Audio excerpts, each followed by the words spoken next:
Recently हमने देखा है कि इंडिया और यूएस के जो ताल्लुकात है उसमें बहुत अच्छी इंप्रूवमेंट हुई है, बड़े डेवलपमेंट्स हुई हैं। लेकिन ये यूक्रेन को लेकर के, रशिया को लेकर के थोड़े मामलात खराब हुए हैं, जिसमें जो ब्रिटिश एंड अमेरिकन जो प्राइम मिनिस्टर एंड प्रेसिडेंट ने कहा कि हम बड़े डिसअपॉइंट हुए हैं, इंडिया का रिस्पॉन्स शेकी है।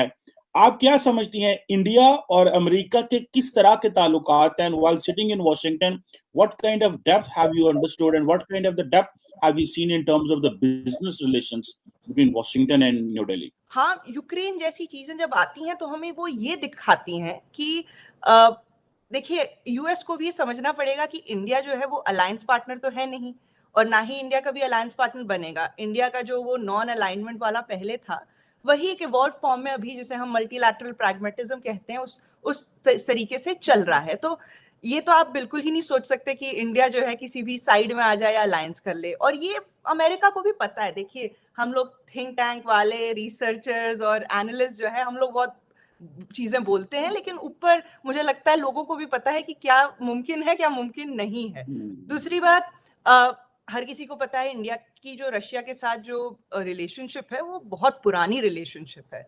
अभी इंडिया और यूएस जो हैं अच्छे दोस्त हैं, गहरे दोस्त हैं, लेकिन रशिया तो हमारा कब से दोस्त है। सारा साइंस, टेक्नोलॉजी, डिफेंस, मेडिसिन, सबकी नींव जो है एक तरीके से हमने रशिया के साथ ही इंडिया में रखी है। तो वो भी कुछ मामला गड़बड़ हो जाते हैं। लेकिन हाँ, देखिए, इंडिया ने भी अपने तरीके से कोडेड लैंग्वेज में तो कहा है कि भैया जो इन्वेजन है वो तो गलत है। बाकी इससे ज्यादा स्टैंड इंडिया लेकर भी क्या ही कर देता।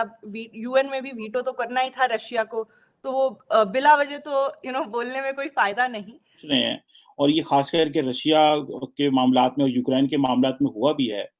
वो थोड़ा सा जारी बात है कि इम्पोर्टेंट है कि क्या इंडिया जो है वो अमेरिका का पार्टनर सिर्फ टेक्नोलॉजी ट्रांसफर में भी है, या कल को मौका मिला तो अमेरिका के साथ भी खड़ा होगा? आई थिंक, देखिए, मीडिया में तो बहुत कुछ कहा जाता है, लेकिन आई थिंक स्ट्रेटेजिक थिंकर्स में तो क्वेश्चन मार्क नहीं है। इसमें तो इंडिया बहुत क्लियर है कि देखिए, किसी और की लड़ाई में हम क्यों फटे में टांग रहे हैं, राइट? इफ में या हिंदी में उर्दू में बात कर रहे हैं तो मैंने ऐसी लैंग्वेज का कर दिया प्रयोग। लेकिन आप देखें, इंडिया में ऑन अ सीरियस नोट, हम लोग जो हैं अभी, हमारी अपनी गोल्स हैं, राइट? एक जगह पहुंचना है ना, हमें हमारी अपनी गोल्स हैं, एम्स हैं। एंड और डिफेंस ट्रेड तो, डिफेंस टेक्नोलॉजी ट्रांसफर तो हम कितना भी कह लें वो उतना ही करते हैं जितना उनका उनका मन होता है। और जहां तक सिक्योरिटी की बात है, देखिए, इंडिया को बिल्कुल जरूरत है इंडो पैसिफिक की। आपको अकेले आप कुछ नहीं कर सकते, आपको दोस्तों की तो जरूरत पड़ती ही है कि नहीं? अब आप चाइना का ही देख लिए, स्टैंड ऑफ में जब हुआ था ये स्टैंड ऑफ का जब पीक था, तब इंडिया को तुरंत चाहिए थे कोल्ड गेयर इक्विपमेंट, ड्रोन्स और ये सब। तो यूएस ने एक बहुत अच्छे दोस्त के खातिर बिना कोई सवाल पूछे ये बोले कि भैया नहीं, हम दे रहे हैं तो ये करना वो करना, उनने बस भेज दिया। तो ये भी एक दोस्ती की बात होती है ना। लेकिन अब ये सोचना क्योंकि हमने ये किया आप हमारे लिए जो है जंग में साथ आ जाएंगे, तो ये तो दिस इज तो नॉट रीजनेबल। अपने पूजा कुमारी, मतलब मैंने उसकी तस्वीर देखी और जब ये पता चला तो इतनी खूबसूरत, हसीन और जमील, प्यारी, और लड़की सिर्फ वो ऐसी नज़र आने वाली नहीं थी। वो कहते हैं कि वो मैंने उसकी जो कहानी पढ़ी है, बहुत बहुत जगहों पे उसकी कहानी पब्लिश हुई है।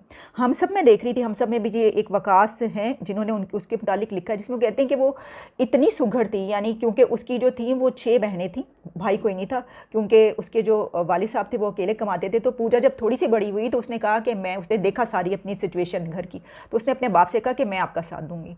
और फिर उसने क्या किया कि सीना परोना सीख लिया, और वो सिलाई करती थी, लोगों के कपड़े सीती थी, इतने खूबसूरत, इतने ज़बरदस्त बनाती थी। और वो इसमें उसके अंदर इतना वो आर्टिस्टिक थी कि उसकी शौक़ ये था कि वो अपनी बुटीक बनाए, कपड़ों की बुटीक बनाए, और उसके बाद उसको जो है फेसबुक पर उसको पहचाना जाए, वो फेसबुक पर मशहूर हो जाए। उसके ये ख्यालात थे। देखिए वो कहाँ रहती थी, सक्खर के एक नभाई उसमें, और वहाँ पर भी उसके ये ख्यालात थे कि उसका वो इतना ज़्यादा वो चाहती थी कि वो ये काम के ज़रिए, अपने काम के ज़रिए मशहूर हो, और एक दिन वो फेसबुक पर बहुत मशहूर होगी। और सिर्फ उसके घर वाले नहीं, जिसने ये सुना है, बल्कि मैं देख रही थी लिखा गया, कोई ये कह रहा था कि एक हीरे को दफना दिया। तो जो जिसने मारा है, कहानी खैर सबको ही पता है, कहानी में क्या बयान करूँ मैं, तो इस वक्त ये बयान कर रही हूँ कि हम क्या गए हैं, हम क्या बन गए हैं भाई। और कहानी ये है कि भाई कि यहाँ पर जो है हिंदू लड़कियों को ज़बरदस्ती मुसलमान करके उनको से शादी करने की बीमारी इतनी बड़ी एक बीमारी है यहाँ पर, जिसकी कोई रोक टोक नहीं, जिसकी कोई रोकथाम नहीं। हम नहीं जानते क्या सिंध में क्या होता है। एक सिंध और उसी इलाके में ज़्यादा बड़ी तादाद है हिंदुओं की, वहाँ पर जो हिंदू लड़कियाँ होती हैं उनको ज़बरदस्ती मुसलमान करके उनसे शादी की जाती है। सैकड़ों ऐसे वाक़यात हैं वहाँ पर। जो लोग ऐसा करते हैं उनके नाम भी सबको मालूम है, मिट्ठू मियाँ से लेकर कौन कौन, और वो सब ऐसा करते हैं। और उनमें से अक्सर लोग सियासत में हैं, उनमें से अक्सर लोग इतने ज़्यादा अथॉरिटेटिव हैं वहाँ पर, उनकी जो है एक अथॉरिटी है वो, यानी कि जो वहाँ पे वडेरे ज़मींदार इस तरह बड़े बड़े होते हैं। आप पंजाब की नवाही इलाकों में चले जाएं, वहाँ पर भी आपको ऐसी नज़र आएगा। जो ज़मींदार होते हैं उनके सामने जो मज़ारे कमीन उनके साथ इससे भी ज़्यादा बहुत ज़्यादा बुरा सलूक हो रहा होता है। ये सब कुछ है अभी तक है, यानी इस दौर में भी हम ये कुछ देख रहे हैं और झेल रहे हैं।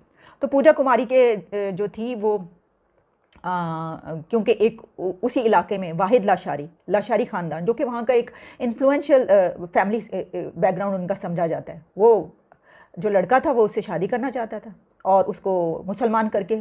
सबसे पहले तो मुझे तो लगता है कि वाहिद लाशारी शादी तो करना ही चाहता होगा, या उससे उसको वो जो भी वो उसको पसंद करता होगा, लेकिन उसके साथ साथ उसके ज़हन में शायद ये भी होगा कि मैं इसको मैं मुसलमान करूँगा तो मुझे बहुत ज़्यादा सवाब होगा।